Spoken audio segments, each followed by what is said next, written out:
So I was using my secondary Switch to try to play a digital game I bought, and I had to ask my children for permission. My kids now own my game library. Cool. This is fine.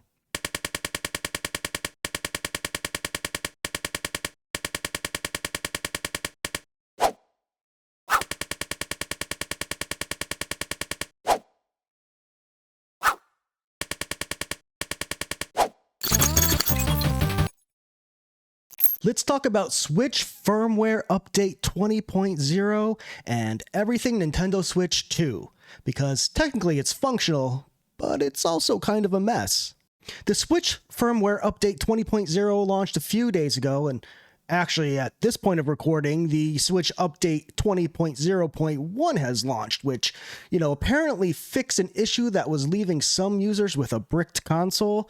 If you're one of those unfortunate people, there is a potential fix where you can enter maintenance mode and update the system, so go take a look at that and then come back here when you're done. Aside from that, though, the update introduced two totally different things with totally similar and not at all misleading names: virtual game cards and game share.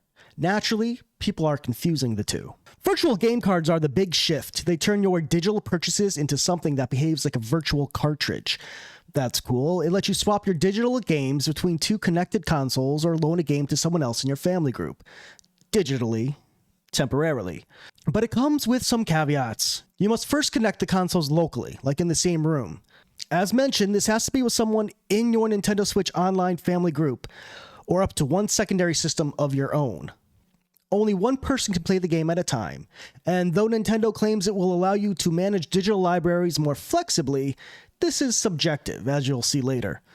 So yes, you can share digital games now, but we'll touch on that more soon. Game Share, on the other hand, lets a Switch 2 user stream multiplayer experiences to someone nearby playing on either a Switch 2 or in some cases even a Switch 1.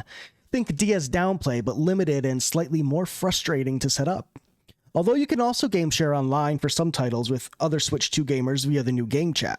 So these two new features sound similar. They're not, and this is just part of what seems to have baffled the internet in regards to Switch 2. Look, I don't understand why people are so confused about everything. It's actually very simple.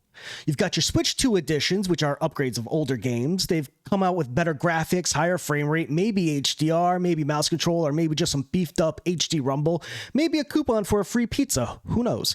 Some versions include DLC, others like Breath of the Wild don't. You get to pay separately for that 8-year-old content. Luckily, the upgrade path is free, but only for some games, and only if you're subscribed to Nintendo Switch Online Plus Expansion Pack. No subscription, that's $10 a game, or $20 a game to upgrade, or you can just buy some Switch 2 editions physically for $70 or $80 and hope everything's on the cartridge. Meanwhile, a Switch 2 game such as Mario Kart World is $80 digitally or physically. Unless you buy it in the Mario Kart World console bundle, then it's $50, but only before fall and probably during the holidays, but probably depending on tariffs. Or some new first-party titles might be $70 or $60 or 2 cookies and a glass of milk for Papa Miyamoto. So if you're ever trying to figure out how these new game prices work, just remember that they are dependent on the game's value, which is determined by someone. Also remember, Game Share is not the thing that shares your digital games. That's virtual game cards. Game Share just streams your game from your Switch 2 to someone nearby, or vice versa. It's the gaming experiences that are shared. Of course, Experience Share is a different game mechanic altogether, so don't get caught up there. Virtual game cards only activate after you sync in person. Then they magically work remotely. If your family share group member are a road trip away, just don't forget to pack your charger. Backwards compatibility? Absolutely, except for these games that are not currently working. Controller compatibility totally works, except the original Pro Controller can't wig the Switch 2, and the Joy-Con 2 don't fit your old Switch, of course, but they might work wirelessly. No one knows. Nintendo refuses to answer, and I, for one, thrive on suspense. Also, your old microSD cards? Trash. Now you need microSD Express, because speed matters, and these Express cards are significantly faster than the old version. And you'll need a big one if you can find one that's in stock, especially when your physical games are actually download keycards. So yeah, it's all very simple. Duh. So once you've updated your Switch firmware 20.0, you'll find the UI has changed a bit. One of those changes is the new virtual card system. Some of you may like the change. If you own two systems, you can now simply swap your digital games between them by ejecting from one system and loading onto the other. You can also use these virtual cards to lend out to others in your family group. In either case, you need to link the systems in person the first time, but once that's done, you can swap the digital games back and forth remotely. Of course, only the system with the virtual game loaded is able to play the game. However, you don't need to be connected online to access the game, which is a change from the previous method used to share a digital library between systems, so I guess that's nice. For a lot of you, this will probably work fine for the most part, but what if you own more than two Switch consoles? I've got my OG Switch, which is now designated to the family space where my children play and destroy it. I also have my personal Switch, the OLED model, and I have a Switch Lite. Before this update, the way to share a digital library was to set one Switch as the primary and the other as secondary. The secondary consoles had full access to the digital library, with the main drawback that they would need to run an online check before launching the game. For me, that was never an issue, and it allowed me to access my digital library from any device. However, these new digital virtual game cards can't do that. You are locked into linking with only one other console. To hell with that, though, Nintendo has provided an escape route. Kind of. You can head back to the primary console and access System Settings, then Users.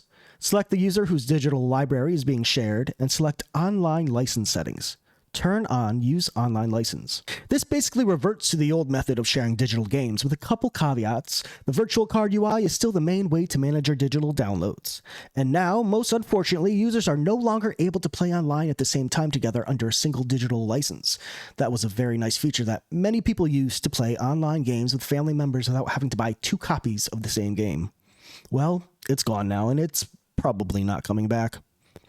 You also might get confused trying to re-download some of your digital games. Previously, you would find your purchased games listed in the eShop with an option to re-download, but now this directs you to your console's virtual card interface. As you can see, I do not have this game, Freedom Finger, downloaded already on the Lite. Trying to download from the virtual cards interface tells me that I need to link the Switch to download the title. Don't be fooled. You need to select the virtual game card, select Options, and then select Download Data. This game will download as it should. We've now bypassed the two-console limitation. As long as your additional consoles are set as secondary, you can download and play all of your digital library, assuming you have an internet connection for the online check. In fact, if you place your consoles into airplane mode after launching a game, you are able to play the game on multiple Switch consoles at the same time. You'll just lose access to any online features while in airplane mode. One other thing you may need to know is how to unlink consoles that you previously linked up for virtual game card swapping. If a game was ejected, simply turning online licenses back on won't return access. Just head online to access your account settings, select Game Systems, select the linked system, and just unlink. Whether or not this method will work with the Switch 2, I'm not sure. I can definitely see a future where this is no longer an option and Nintendo forces the use of virtual cards on us. But for now, this is the best way to maintain your digital collection across 3 or more consoles. The Switch 2 introduces game key cards. They look like cartridges, but they're imposters. They don't contain the game, just a key to provide the download license. They require internet on the first launch and must stay inserted like a physical cartridge if you're going to play the game. But the game's data is not on the cart, because that's efficient. It's both minimalist and the greatest example of consumer plastic waste in the tech industry. Why do they exist? Because Nintendo now only offers publishers 2 cartridge sizes, a teeny tiny baby one or a big 64GB Papa Beast that costs a fortune. There's no 16GB or 32GB middle ground, whereas the original Switch offered several cartridge options for publishers. And the cost of the larger cartridge sizes will run publishers around $16 each. The reason behind this limited option is apparently logistical in nature, as well as, a lust for profits. So publishers have a choice: pay up for a massive cart, or just print a game key card and let people download it. No one's thrilled, but it's cheap. To be fair, game key cards, unlike the code-in-a-box garbage from last generation, can be lent out or resold since licenses are tied to the card, not your account. So that's something. Unfortunately, though, these data-void cartridges are expected to have a large presence on retail shelves. And consumers are confused, especially when stores like Walmart list the game online with box art that looks like a regular cart. Sometimes the keycard disclaimer is only in the little fine print details. By the way, shout out to CD Projekt and Xseed Games for actually providing real physical games for the Switch 2. I already have Cyberpunk 2077 and Rune Factory Gardens of Azuma pre-ordered. And on a side note, Marvelous Entertainment claims that the Switch 2 physical version of Rune Factory will also be playable on the OG Switch. So apparently that's something that's possible? Nintendo Switch 2 editions are being positioned as enhanced physical re-releases. They include visual and performance upgrades, include 4K resolution boosts, some new features in game modes with the camera or HDR and faster loading times. They might be bundled with DLC in some cases. For example, Breath of the Wild, the Switch 2 edition does not include the expansion pass, which you can buy again. If you already own it, it should work fine. If you have the game on Switch 1, you can upgrade free if you have the NSO plus expansion, or $10 to $20 if you don't, depending on which game. Or you can rebuy the new versions physically at full retail price. You decide which method is best. Just check what you're getting for each Switch 2 edition before deciding if it's worth shelling out your precious rupees. And Switch 2 plays most Switch 1 physical and digital games, except the ones it doesn't. There's an official list of games available that are not yet ready for their big glow-up. You can keep track of this list or find out the hard way. Honestly, it's a pretty small list, and Nintendo claims they're continuing to work on any issues. Some free-to-play and live service games, such as Fortnite and Rocket League, are expected to launch new Nintendo Switch 2 versions of those games rather than simply update the existing ones. Your Switch 1 Pro controller works on Switch 2, unless you want it to wake the system. That's a feature I forgot how to do. Joy-Con 2s don't slide onto the old Switch, obviously, as the attachment mechanism and scale have completely changed. Maybe they'll sync wirelessly. Nintendo won't say for sure, but the new firmware update for the Switch 2 does seem to prepare the console for some additional controller functionality. Also, your old microSD cards don't work. Be sure not to make the mistake of buying the wrong card. I see a lot of people in the future buying the wrong card. It's going to happen. It's going to happen. Don't be one of those people. The Switch 2 uses the microSD Express with PCI Express interface speeds to match the internal storage. The Express versions are more expensive and less common, but these speeds are absolutely necessary for the console's performance. If you plan to store games, especially game key downloads and digital games, you'll need one.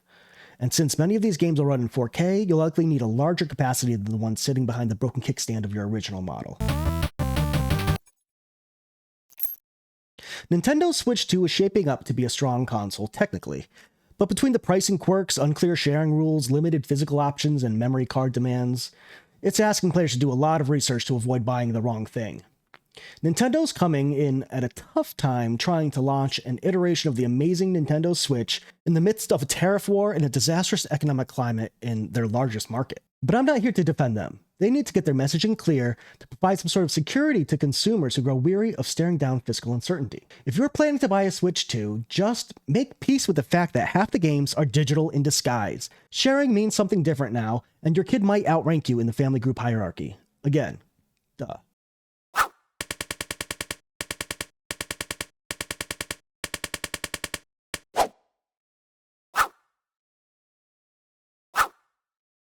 And just a quick second to mention that I started this channel a year ago and immediately dropped it. I'm trying to improve my video skills and I have some plans to add a lot of new content soon. I'll be playing through my pretty large backlog of games and maybe some retro titles too. I'll be standing in line to pick up my midnight release of the Switch 2 and plan to do a late night live stream to show off the new machine and software. If you found this video at all helpful, I'd really love if you decide to check back in soon. Also check out my really cool Sally Face shirt. Just saying. Until then, logging out.